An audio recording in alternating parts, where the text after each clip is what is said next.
Welcome to the Darkstream, Voxday, voxday.blogspot.com, and the Evil Legion of Evil. Thanks for tuning in. Thanks for stepping away from the NFL for 20 minutes or so. We'll wait a few minutes. Thanks. If you like the shirt, you can find it at crypto.fashion. We have Voxday shirts, Mike Cernovich shirts, and of course Ivan Throne shirts. So whoever is your favorite triggering individual, no, it does not come with a flaming sword. I apologize. So anyhow, I want to take a few questions first, if you're interested. Do you have any specific questions that you might have before we get into it? We do not have any Andrew Anglin shirts. I'm sorry. What philosophers would you recommend before Nietzsche? My favorite philosophers are Aristotle, Marcus Aurelius, and Thomas Aquinas. So, I think that Cerno generally looks more badass than I do. If you see the two of us together, that's always been my advantage. The next audiobook coming out is The Last Witch King, and it should be coming out very soon. Menken's good. I quite like Mencken. I don't tend to think of him as a philosopher per se, more as a humorist, but I don't even remember the book on statistics. I don't think I finished it actually. It was fairly dry. It was good, but fairly dry. I think I got sidetracked somehow. So anyhow, I'll go ahead and start, and I'm sure some. Is your knowledge of Plato versus Aristotle limited to that one convoy with an Italian conversation with it? No, it is not. That tells you that you don't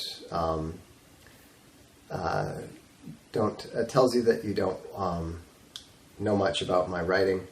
If you read The Irrational Atheist, there is a mock dialogue in there in which I am mocking Socrates' usual method, because it's dishonest and he cheats. So, anyhow, no, that specific dichotomy, no, the dichotomy is obvious. I mean, the fact that you're questioning it indicates that you know nothing about that conversation that's sort of circled around those philosophers for literally centuries. So anyhow, let's get into this now. Well, I've answered the question. Stop trying to learn. We're moving on. So I titled this Darkstream Lies, Rhetoric, and Libel because I thought the most interesting part of my unusual debate with Andrew Anglin was when he tried to call me out for saying that he lies. Okay? And remember that he said, the funniest part was when he tried to switch between generally and specifically twice in a row. He said, what have I done? I gave him a general answer. Then he wants a specific answer. I start to give him a specific answer. And he says, but in general. What you have to understand, and this is something that I want those of you who are in the alt-right or who are fans of Andrew Anglin or are daily storm fronters and so forth, this is what I want you to understand. The entire philosophy that is being utilized by Andrew Anglin is literally satanic. It is extraordinarily pharisaical. and it is utterly and completely rooted in deceit. You are not going to win victory that way. You are not going to be successful that way. What he is doing is, and what the people around him are doing, is steering you into the abyss. There is no way out of that except for rejecting it and returning to the small t truth. All right? Let me give you a couple examples. All right? Now, keeping them, and then we'll get into the difference between this and rhetoric. Okay. This is directly from the instruction guide that Andrew Anglin and his team put together for people who are writing for the Daily Stormfront. Prime directive: always blame the Jews for everything. Now, what he means by that is, even if it's something that has nothing to do with the Jews whatsoever, blame them for it. You know, Pink October in the NFL, the Jews. The rainforest, the Jews.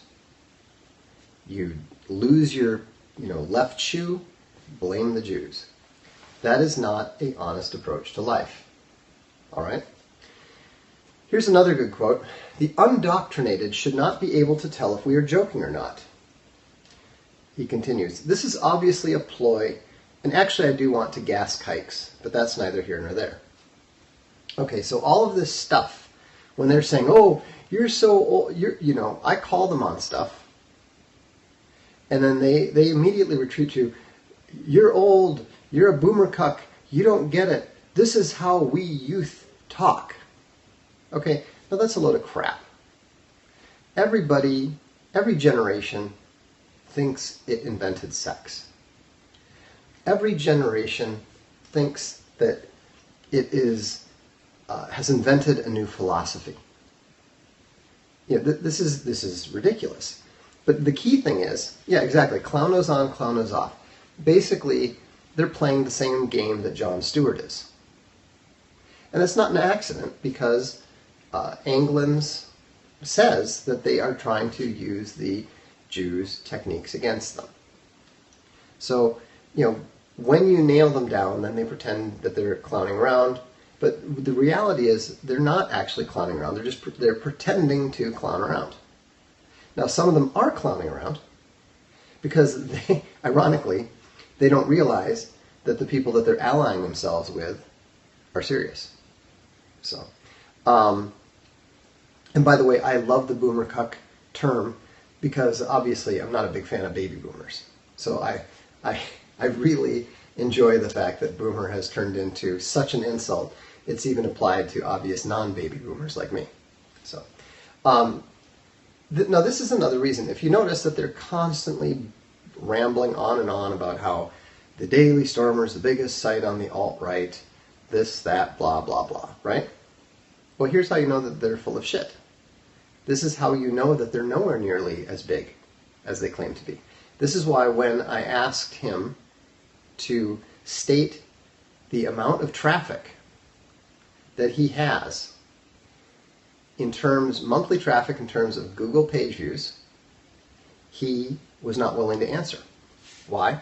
Because he gets less, I bet, he gets less traffic than I do. And the thing is, he's afraid to answer it. I put what my traffic is, right? I'm very open about it, right? So, but he's afraid to answer it because you say, well, why doesn't he just make it up? Because various people have sources within Google and can bust him on lying about it. So, there is nothing that I would enjoy more in this context than for him to claim to get 5 million, to pull a Sculpcy and be claiming to get, 6 million page views a month, and then we pull it out and find out that, he gets like 600,000, which is about 1/5 of what VP gets. So anyhow, but this is how you know all of their claims to victory are absurd. Positivity. We should always claim we are winning and should celebrate any wins with extreme exaggeration. This does not mean we downplay the enemy, just that we play up ourselves. We overestimate our influence. Got it? Every time the Daily Stormer folks try to make a claim, just quote them on that. Hey, are you overestimating your influence again? Did you forget? Did you forget to overestimate your influence? And the thing is, it's obvious that they are, because if you pay attention, like I do, when people make various claims, the various claims are always different. That was how I caught out Scalzi in the first place, even before I got access to his traffic, was that I added up the numbers that he was claiming in 2 interviews, and I compared them to the numbers he was reporting elsewhere. Didn't add up. Now, this is why they're willing to be such utter asses. It's not Trumpian, I'll explain in a minute. We should always be on the lookout for any opportunity to grab media attention. It's all good, no matter what. The most obvious way to do this is to troll public figures and get them to whine about it. I keep thinking this will stop working eventually, but it just never does. That's why he's claiming that I'm whining, because that's their narrative. I'm not whining. You know, did you hear him whining during the debate? What? Why are you doing this? Why are you attacking me? Why? I don't understand. I don't get it. He's a pussy. They have absolutely no idea what it's like to run into somebody who stared the Council on American Islamic Relations in the face and didn't flinch. You know, I mean, they are used to, that's why he says, I keep thinking this will stop working eventually. Guess what? It just stopped working. Why am I persecuting Andrew England? Oh, for the lulz. I'm doing it because it's fun. It's just so fun. It's so fun to attack Andrew England. It's just, why are they getting upset? Why would he get upset? Why is he whining about, why would he be whining about being attacked? We're just doing it for fun. It's just fun. I mean, you know, 2 could play that stupid game if we wanted to. But we're not. I'm attacking him because he's a liar, because he's evil, and because he is a little Satan attempting to lead young people out of light into darkness and into a web of utter deceit. 100% black and white. Just as we mustn't present multiple enemies, we mustn't leave any room for nuance in any other area. To the extent that it is physically possible, everything should be painted in completely black and white terms. The basic idea is that everyone on our side is 100% good, and everyone who isn't on our side is 100% evil. That's bullshit. Again, another lie. It's untrue, it's deceitful, it's contemptible. There is truth, there is falsehood, there is black, there is white, but there is also a huge palette of colors in between. That's the truth, and to claim otherwise, yeah, I remember going, it's so fun. It's so fun. We're just doing it for the lulz. It's just so fun to kick Andrew England. I just enjoy it, you know. Don't you think it's fun to kick Andrew England? You should come kick Andrew England with us for the lulz. Try it. So then now here's where you can see that no, engaging these clowns is nothing but fun. It's totally fun. So now here's where you start to begin to see that the whole fake right thing is utterly evil. Okay? Dehumanization. There should be a conscious agenda to dehumanize the enemy to the point where people are ready to laugh at their deaths. So it isn't clear we are doing this, as that would be a turnoff to most people. We rely on lulz. So, what are they hiding behind their, oh, we're just clowns, we're just satire. We're just having fun.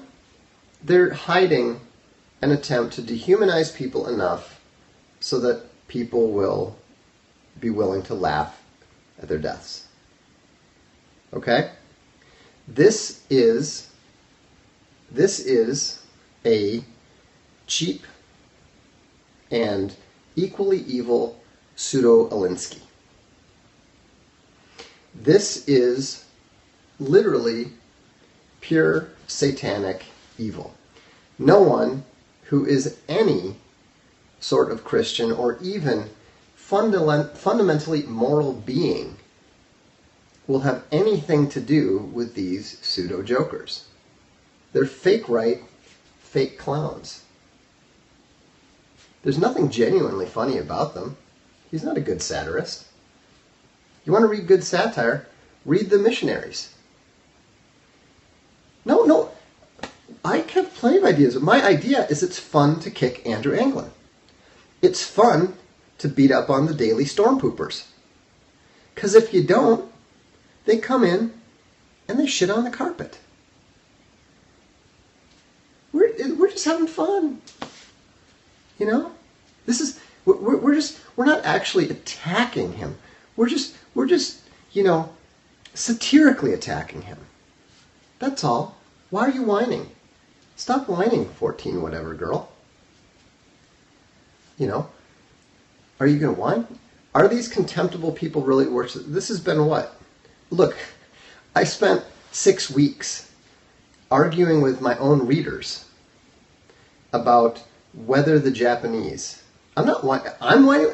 Anglin is whining about me. You're whining about Anglin being attacked. You're crying. You've been crying this whole time. I mean, but you see what it is. You see how they simply lie constantly. They are fundamentally, intrinsically married to deceit. Yes, of course I'm going to block you. Must have blocked the wrong one. So anyhow, you have to keep in mind that no matter what, they are going to lie, no matter what they say. They're going to claim victory no matter what. In fact, here's how you know that I curb stomped Anglin in that debate. Because they could barely manage to bring themselves to do what they're instructed to do and claim victory. I mean, the lie that Andrew Anglin had won that debate was so big that even the storm poopers choked on it. Look, she keeps popping up again with different accounts. So anyhow, the thing that, you can find, just look on my blog, you can find the debate. So anyhow, he was reading initially from a letter. So anyhow, but let's get on to rhetoric now. So some people say, well, hey, okay, fine. They lie. They're just constantly lying and so forth. But, aren't you being dishonest when you're talking about rhetoric? And that's a fair point, except for one thing. Rhetoric has no actual information value to it. Rhetoric is not... It's a bit of a category to try to say, well, this is true and this is false. Rhetoric is all about emotion. So what is true and what is false with regards to emotion? It doesn't make sense. Where you have to judge rhetoric, unlike dialectic, which can be judged in terms of literal truth, literal falsehood, rhetoric either points emotionally to the truth or it points emotionally to something else. So, when Jesus was saying to the Pharisees, "You pit of vipers," was he lying? I mean, you could say, Jesus Christ was lying. Those were people. They were not snakes.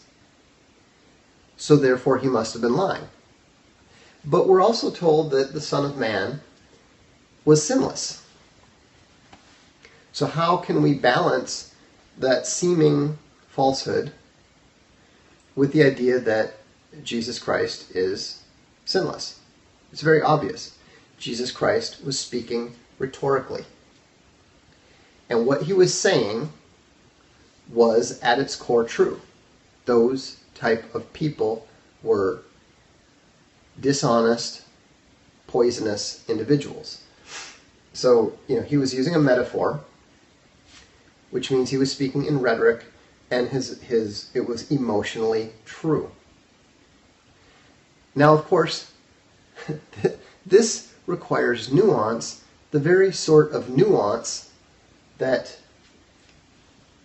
the daily stormtroopers are actually literally taught not to utilize. Okay? So it's very important to understand the difference between rhetoric and dialectic. But when you're using dialectic, that's where you have to be truthful. And when you're using rhetoric, you will be using it in a way that points to the truth.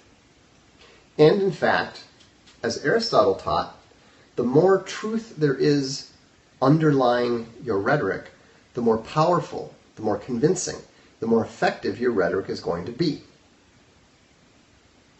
So that's because you're not smart enough to understand this stuff. So anyhow, you need to learn both rhetoric and dialectic to be effective. Now let's get on to the question of libel. One of the arguments, now there's a couple, I'm going to keep this short because I need to get going pretty soon, but a number of people have said, well, you said both on your blog and in an interview that if someone calls you a racist, call them a pedophile, call them a Satanist, call them whatever, right? So they said, well, you're advocating libel, and so that was something that I let the Legal Legion of Evil know about, because I said, hey, you need to know everything that's going on. Here, this is something I said. I don't think it makes any difference. I mean, if you're running around advocating stealing, that doesn't mean that everybody can take your stuff for free. So anyhow, he said, well, that's actually not the point. He said it's true, but it's not the point. And what he explained is, okay, first of all, slander is verbal, libel is written. What I described there was not libel because it was about a conversation. And so it therefore could be at most slander. However, as he pointed out, technically was the word he used. No, first of all, it was not a mistake. I'll get to that later, but not today, actually. But anyhow, what he explained is that if you and I are having a conversation, no matter what we say to each other, it cannot be slander. Because slander and libel require a third party involved. And since there was no third party assumed in that particular blog post, there's no way that well, then go away. Why are you still here if you're bored? Bye. No, it's good that the trolls are here. The trolls are here because they're frightened. The trolls are here because they're scared. If this was irrelevant and unimportant, they wouldn't be here. We know this. So anyhow, that answers the question of, well, didn't you advocate the same thing? No, I did not. I advocated rhetorical name-calling in a private conversation, which is neither libel nor slander. That's the legal position. That's the legal opinion. So So anyhow, and that's the thing is, I mean, what have I told you guys many times before? Don't be afraid. Speak the truth. You know, the position of the Andrew Anglins of the world is be afraid and lie. And so, you know, if you want to know why I'm opposed to these people, it is because they are on the other side. You know, the whole right and left thing really is kind of unimportant, because what it comes down to is, are you on Satan's side or are you a servant of God? Now, you may not believe in God, and that's okay. But you still have to make that choice. You still have to make that choice between the truth and the lie. Even if you don't believe in the capital T truth, like I do, then you still can believe in the small t truth. And that, in fact, is the way to the capital T truth. The truth is the hard and narrow path. So, can't you argue that that the Jews are behind everything shtick is just rhetoric? Well, it is rhetoric, but it's rhetoric based on a lie.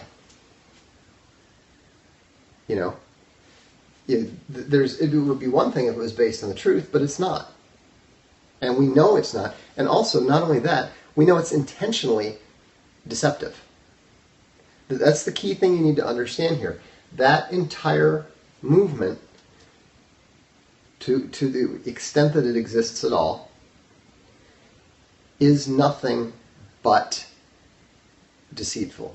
It is full of lies, and therefore, and that's why its rhetoric tends to be, if you notice, how emotionally effective is its rhetoric? Not very. And by the way, notice how desperate the trolls are. Now they're into capital letters. Why can't you just ignore them? Because we're having fun. This is our lulls. You know, you get your lulls different ways. I get lulls making making fake Nazis whine. It's funny to watch you whine here.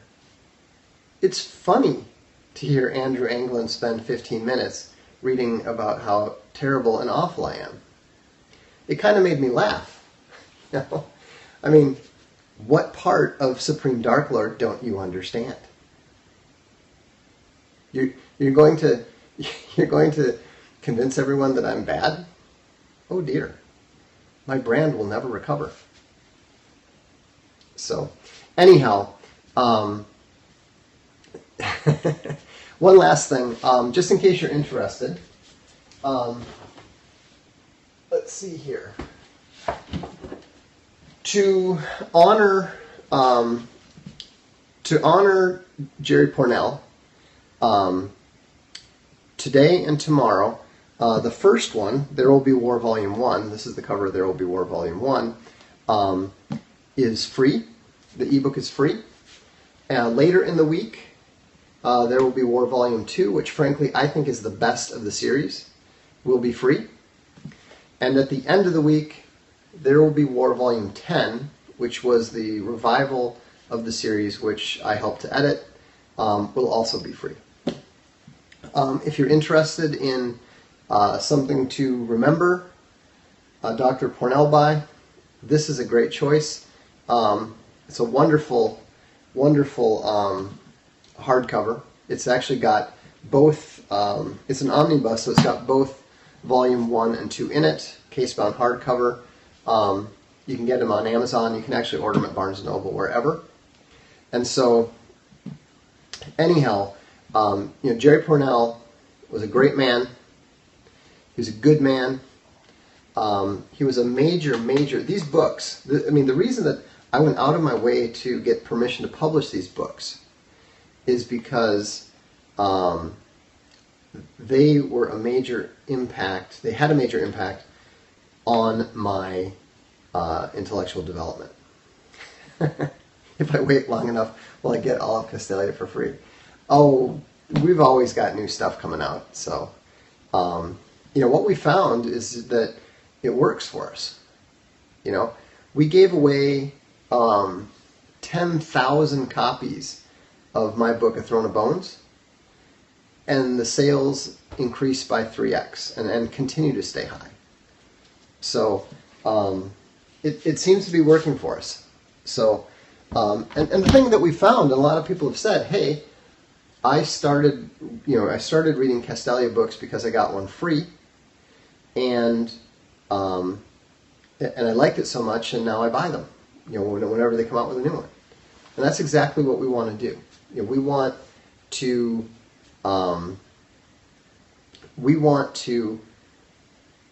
make people, bring people into the readership fold and keep them there. And we can only do that by producing high quality, exposing people to the high quality, and continuing to produce high quality. That's our goal, and that's what we're trying to do. So, anyhow, have a good evening. I look forward to seeing you soon, and watch out for some big announcements this week with regards to Voxdiversity. Have a good evening.